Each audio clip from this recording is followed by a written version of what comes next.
Hello student,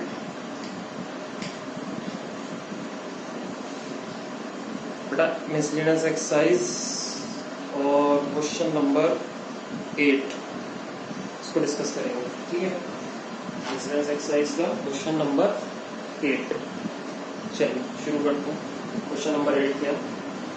question number 8 है miscellaneous exercise का कि हमारे पास क्या है, एक एलिप्स है। Find the maximum area of an ellipse, find the maximum area of an isosceles triangle inscribed in the ellipse। ellipse की इक्वेशन दे रखी है हमें, x square upon a square plus y square upon b square equal to 1 with its vertex at one end of the major axis। हमें क्या करना है, हमें एक आइसोसेलेस ट्राइंगल का एरिया निकालना है जो कि मैक्सिमम होना चाहिए, जबकि उस ट्राइंगल का एक वर्टेक्स हमें कहाँ रखना है, हमें एलिप्स के एक वर्टेक्स पे रखना है। तो क्या करेंगे, तो सबसे पहले ये फिगर में बेटा किस तरह से बनेंगे, ये आपने बनाया एक इलिप्स। ठीक है, ये हमारा इलिप्स होगी O A B A dash B dash. ठीक है, इसमें हमें क्या करना है, आइसोसेलेस ट्रायंगल रखना है। आइसोसेलेस ट्रायंगल को इस तरह से रखना है कि उसका एक वर्टेक्स जो है मेजर एक्सिस के एक वर्टेक्स पे जाना चाहिए। तो मान लेता हूं मैंने ये ट्रायंगल बना दिया, ये मैंने ट्रायंगल बना दिया। ठीक है, यहाँ पे कोई दिक्कत नहीं होनी चाहिए। ठीक है, अब क्या करेंगे, अब यहाँ पर हमें एक पॉइंट मिल गया पी पॉइंट, यहाँ पर हमें एक पॉइंट मिल गया पी पॉइंट। इस पी पॉइंट को हम एलिप्स के लिए लेट कर सकते हैं। ये एलिप्स के पैरामीट्रिक कोऑर्डिनेट होते हैं a cos theta comma b sin theta. अब आप ये सोच रहे हो कि ये कैसे हो गए, ये एलिप्स की अपनी पैरामीट्रिक कोऑर्डिनेट्स होते हैं जो थीटा और a की टर्म में होते हैं। अगर आप ये दोनों कोऑर्डिनेट इसमें रखोगे x और y की जगह, तो देखो ये पूरी तरीके से इस इक्वेशन को सेटिस्फाई कर रहे हैं। देखिए, है ना, अगर आप इसको ऐसे लिख दोगे, x की जगह आप a cos थीटा लगाओ और y की जगह आप b sin थीटा पुट करो, तो आपको पूरी पूरी एलिप्स की इक्वेशन मिल जाएगी इस तरीके से। अगर मैं इसको ऐसे लिखूं, x upon a is equal to cos theta, y upon b equal to sin theta, और अगर मैं इसको स्क्वायरिंग एडिंग कर दूं तो x square upon a square plus y square upon b square is equal to कितना आ जाएगा, cos square theta plus sin square theta. और ये कितना होता है, ये 1 होता है ना, एलिप्स की इक्वेशन आ जाएगी। तो इसका मतलब है ये वाले जो कोऑर्डिनेट है ये एलिप्स के पैरामीट्रिक कोऑर्डिनेट्स है ना। पैरामीट्रिक कोऑर्डिनेट वो कोऑर्डिनेट होते हैं जो किसी भी कर्व के कार्टेशियन इक्वेशन को सेटिस्फाई कर देते हैं। तो ये हम हमारे कोऑर्डिनेट हो गए a cos theta b sin theta. ये थोड़ा सा जल्दी कैलकुलेशन कर लेंगे इस तरीके से, इसलिए मैंने इसको कैलकुलेट कर लिया। अब यहाँ पर ये a cos theta b sin theta डेट करने के पीछे की वजह ये हो गई कि अगर मैं इस पॉइंट को बेटा Q मान लूं और इस पॉइंट को मैं S मान लूं, तो ये जो OQ है, OQ, O से Q तक का जो डिस्टेंस है ये तो a cos थीटा होगी, और Q से P तक का जो डिस्टेंस है ये वाला, ये B sin थीटा होगी, है ना। QP ये हो गया P sin थीटा। ठीक है, क्योंकि हमें P तक जाने के लिए ऑरिजिन से X पे कितना चलना पड़ेगा, OQ, और Y पे कितना चलना पड़ेगा, QP। तो OQ कॉमा QP यानी कि X कॉमा Y, और X कॉमा Y की वैल्यू क्या है, a cos theta b sin theta. अब हमें जो दिखाना है इसमें प्रूफ करके, वो इस आइसोसेलेस ट्रायंगल का एरिया मैक्सिमम दिखाना है। तो इसको मैक्सिमम एरिया कैसे लेंगे, देखिए बेटा, किसी भी ट्रायंगल का जो, अगर ये आइसोसेलेस ट्रायंगल है तो जाहिर सी बात है ये हमारे एलिप्स के अंदर बन जाएगा एक राइट एंगल आइसोसेलेस ट्रायंगल। तो इस ट्रायंगल का जो एरिया होगा, एरिया ऑफ ट्रायंगल होगा 1/2 बेस। बेस कितना है इसका, SP इंटू एल्टीट्यूड। बेटा एल्टीट्यूड कितना है इसका, AQ, SP है ना, 1/2 बेस, बेस इंटू एल्टीट्यूड यानी कि SP इंटू AQ। अब SP और AQ की वैल्यू आपको फिगर से कैलकुलेट करनी है। कैसे करेंगे, देखो, इसको फिलहाल मैं इक्वेशन फर्स्ट मान लेता हूँ। फिगर को देख के बताओगे तो आप देख रहे हो कि SP जो है it is twice of PQ या QP, ट्वाइस ऑफ QP। तो QP कितना, QP है हमारे पास b sin थीटा, तो SP कितना हो जाएगा, it is 2b sin theta.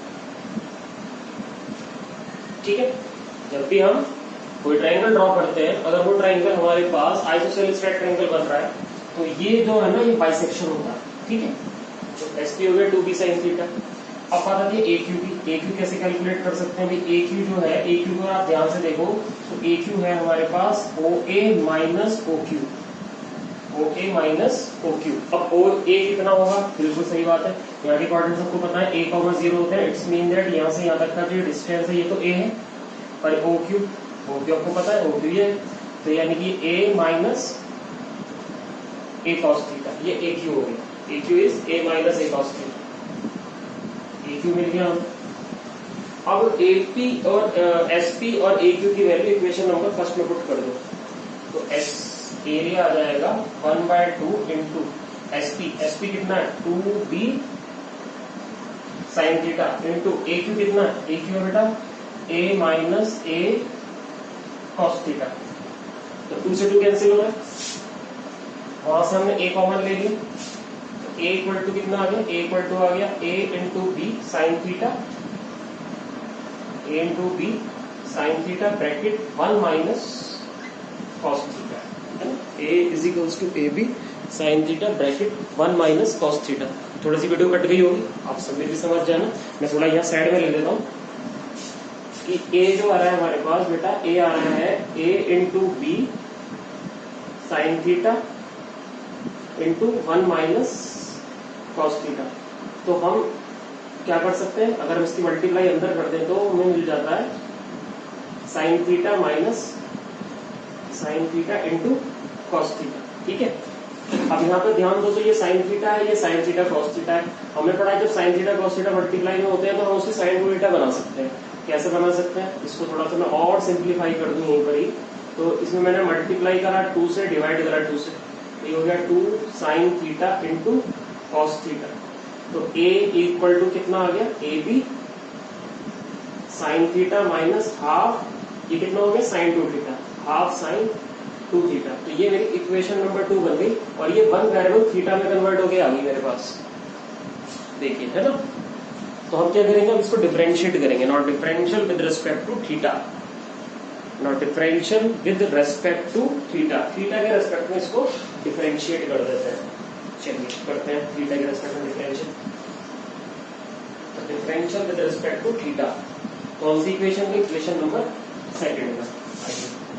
तो d a upon d theta, d a upon d theta, d a upon d theta कितना आएगा? D a upon d theta देखिए, तो बेटा d a upon d theta जो आपका आएगा, डिफरेंशियल करोगे अगर आप इसका पूरे तरीके से, मैं आपको पूरा दिखा देता हूँ व्यू कि ये आएगा, इतना आ गया ये।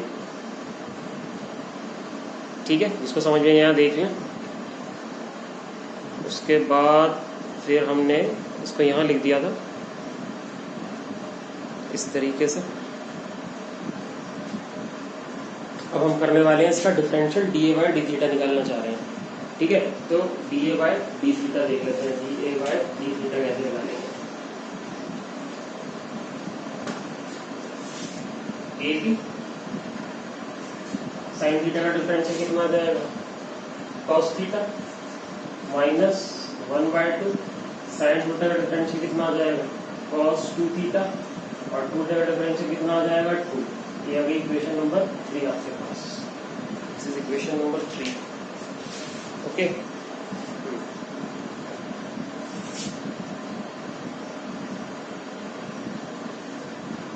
इक्वेशन नंबर 3 आ गई।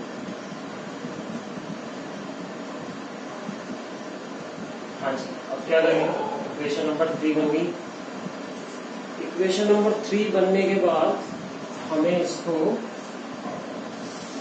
0 के इक्वल रखना होता है ना, d a by d theta equal to, इसको 0 के इक्वल पुट करो। जब आप इसको 0 के इक्वल पुट करोगे तो ये पूरा इक्वेशन 0 के इक्वल रखते ही आपको देगा cos theta minus cos 2 theta equal to 0, 2 से 2 कैंसिल हो जाएगा। Now apply cos c minus cos d, तो -2 sine c plus d by 2, -2 sine c plus d by 2 into sine c minus d by 2 equal to 0। Minus cos sine से बाहर आ जाएगा, sine of minus x minus sine x होता है, तो ये जाएगा 2 sine 3 theta by 2 into sine theta by 2 equal to 0। अब हमें क्या करना है, अब हमें 1/1 0 के इक्वल रखना है। तो एक बार हम किसको 0 के इक्वल रख देंगे, साइन 3 थीटा को। If sine 3 theta by 2 equal to 0, then we get 3 theta by 2 equal to कितना, साइन 0 कब होता है, साइन 0 होता है हमारा कब, भाई 0 लेने का तो फायदा नहीं, अगर मैं साइन 0 की वैल्यू 0 लूंगा तो ट्राइंगल ही नहीं बनेगा। तो इसका मतलब है कि मैं इसे क्या ले लूं, पाई ले लूं, है ना। साइन पाई भी तो 0 होता है, साइन पाई 0 होता है, 3 थीटा बाय 2 इक्वल टू पाई।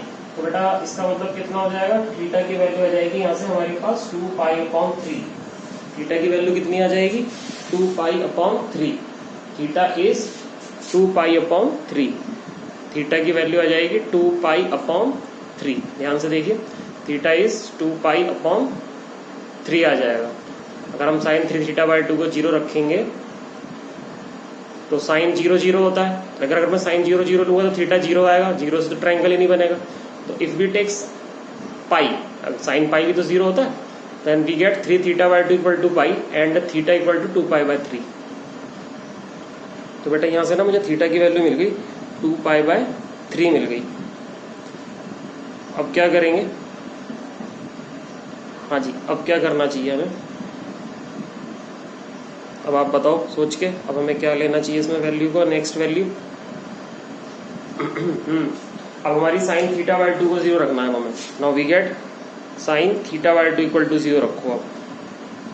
तो अगर आप साइन थीटा बाय 2 को 0 रखोगे तो क्या कंडीशन आपको मिलेगी, if you put sine theta by 2 equal to 0, रखो भाई साइन थीटा बाय 2 को 0। साइन थीटा बाय 2 को 0 रखने से क्या होगा देखो, अगर आप साइन थीटा बाय 2 को 0 रखोगे, साइन थीटा बाय 2 0 लिया, यहां से साइन थीटा बाय 2 0 लिया, तो ये भी यही है कि भाई साइन 0 तो 0 होता है, लेकिन हम 0 ले नहीं सकते क्योंकि थीटा ट्राइंगल 0 हो जाएगा। तो थीटा बाय 2 इक्वल टू फिर से पाई लिए, तो थीटा की वैल्यू क्या आ गई, 2 पाई हो गई। अब 2 पाई के लिए तो ट्राइंगल पॉसिबल ही नहीं होगा, तो थीटा इक्वल 2 पाई तो यहीं पर रिजेक्ट कर देते हैं। 2 पाई तो ट्राइंगल में से बहुत बार वाली वैल्यू चली जाएगी ना, तो 360 डिग्री हो जाएगा, तो पॉसिबल ही नहीं होगा, ट्राइंगल का एरिया उस केस में 0 हो जाएगा सर, है ना। मैं यहाँ से बात कर रहा हूँ। अब इक्वेशन नंबर 2, यहाँ तो कोई दिक्कत नहीं। इक्वेशन नंबर 3 को फिर से डिफरेंशिएट करना है और थीटा की वैल्यू पुट करके उसको डबल डिफरेंशियल में माइनस में लाके देखना है। तो again differential with respect to theta of equation number 3 and substitute the value of theta equal to 2 pi by 3 in that equation. कौन सी इक्वेशन, जो आपकी डबल डिफरेंशियल वाली इक्वेशन है। तो ये डबल डिफरेंशियल करते हैं, d2a bye d theta square कहते हैं, d2a upon d theta square आ जाएगा बेटा a b cos थीटा का डिफरेंशियल आएगा minus sine theta minus 1 by 2, ये हो जाएगा कितना, minus minus plus sine 2 theta into 4, क्योंकि 2 थीटा का डिफरेंशियल 2 आएगा, 2 2 जा 4। अब ये डबल डिफरेंशियल में वैल्यू पुट कर दीजिए, थीटा की वैल्यू कितनी रख देंगे, 2 पाई अपॉन 3, तो हो जाएगा a b minus sine 2 pi by 3, 2 2 जा 4, 2 साइन यहाँ कितना आ गया 4 पाई बाय 3, ठीक है, sine 2 pi by 3 into sine 4 pi by 3, theta की वैल्यू पुट कर दी हमने। अब इनको बेटा इनकी वैल्यू हमें चाहिए, कैसे देंगे, माइनस साइन इसको ब्रेक कर देंगे पाई माइनस पाई बाय 3 से, प्लस 2 साइन इसको ब्रेक कर देंगे पाई प्लस पाई बाय 3 से, ठीक है। एक हमारा सेकंड क्वाड्रेंट हो गया, एक हमारा जो है थर्ड क्वाड्रेंट हो गया। सेकंड क्वाड्रेंट में साइन कैसा होता है, पॉजिटिव होता है, तो ये पॉजिटिव होता है, तो यहाँ से हमें वैल्यू मिल जाएगी a into b minus sine pi by 3। और सेकंड थर्ड क्वाड्रेंट है, थर्ड में साइन नेगेटिव होगा तो माइनस 2 साइन पाई बाय 3, तो थ्रू आउट माइनस कॉमन आ गया, तो minus a b root 3 by 2, ठीक है, और प्लस कितना हो जाएगा यहाँ से, ये हो जाएगा 2 रूट 3 बाय 2, है ना। तो अब यहाँ से देखो पूरी वैल्यू नेगेटिव आ गई, जिस लेस देन 0। इसका मतलब है कि area of triangle is maximum if theta equal to 2 pi by 3, theta equal to 2 pi by 3 पर एरिया ऑफ ट्राइंगल हमारा मैक्सिमम प्रूव हो गया। अब उसने पूछा है कि भाई also find the maximum area of this triangle, इस ट्राइंगल का जो मैक्सिमम एरिया है वो क्या होगा, फाइंड द मैक्सिमम एरिया भी कहा है ना उससे। तो हमारी जो एरिया की इक्वेशन है वो इक्वेशन नंबर 2 है। तो ये थीटा की वैल्यू 2π/3 आप यहाँ रख दोगे तो आपको एरिया की वैल्यू मिल जाएगी। मैक्सिमम एरिया कितना है, तो एरिया आ जाएगा A = AB sin 2π/3 minus 1/2 sin 4π/3। ठीक है, जैसे मैंने यहाँ ब्रेक किया था ये सारा, इसी तरीके से यहाँ से ब्रेक कर दीजिएगा, इसकी वैल्यू आ जाएगी आपकी ट्राइंगल का मैक्सिमम एरिया कैलकुलेट हो जाएगा। ये काम आप खुद करेंगे। ठीक है, तो इसको इतना ही रखते हैं क्वेश्चन को। आई थिंक आपको बात समझ में आ गई होगी बेटा। ओके।